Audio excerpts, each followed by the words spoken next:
এই মুহূর্তের big breaking news, রাজ্যের ক্রীড়াবিদদের জন্য বড় সুখবর নিয়ে এলো রাজ্য সরকার। গতকাল আলিপুরের ধনধন্য প্রেক্ষাগৃহে বিকেল 4টে থেকে শুরু হয় খেলাশ্রী প্রকল্পের উদ্বোধন কর্মসূচি।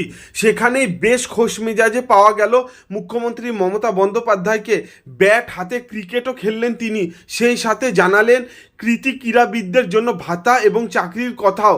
এই দিন মুখ্যমন্ত্রী মমতা বন্দ্যোপাধ্যায় ক্রীড়াবিদদের সম্মান জ্ঞাপন অনুষ্ঠানে গিয়ে বলেন, ক্রীড়াবিদদের জন্য চাকরির ব্যবস্থা করা হবে, প্রয়োজনে নতুন আইন প্রণয়ন করা হবে বলেও জানিয়েছেন তিনি। এই দিন অনুষ্ঠানে তৃণমূল সুপ্রিমো বলেন, যারা পুরস্কার পেলেন তাদের মধ্যে কেউ যদি মনে করেন চাকরি করবেন, তবে আমি তাদের বলবো বায়োডাটা অরূপ বিশ্বাসের হাতে দিন, কারণ আমি চাই আমাদের স্পোর্টসের ছেলেমেয়েরা যারা কেরিয়ারে আছে তারা কেরিয়ার তৈরি করবে। একই সাথে গোল্ড, ব্রোঞ্জ এবং সিলভার মেডেলের প্রাপ্য ক্রীড়াবিদদের জন্য বিশেষ ব্যবস্থায় নয়া আইন আনার কথাও বলেন তিনি।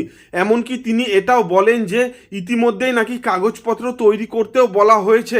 একই সাথে ঠিক কোন কোন ক্ষেত্রে ক্রীড়াবিদরা চাকরি করতে পারবেন তাও একটা স্পষ্ট ধারণা দিয়েছেন তিনি। মমতা বন্দ্যোপাধ্যায়ের কথায়, আপনারা সবচেয়ে ভালো পুলিশের কাজ করতে পারবেন, কারণ আপনাদের শরীর খুব ফিট, তাই যাদের 18 মাসের ট্রেনিং লাগে তাদের 1 মাস ট্রেনিংয়েই হয়ে যাবে, যোগ্যতা অনুযায়ী কাজে যোগ দিতে পারবেন। এবং এই কাজে যাতে কোনো ঢিলেমি না আসে তার জন্য মন্ত্রী অরূপ বিশ্বাসকে নয়া ডেস্ক তৈরি রাখার কথাও বলেছেন তিনি।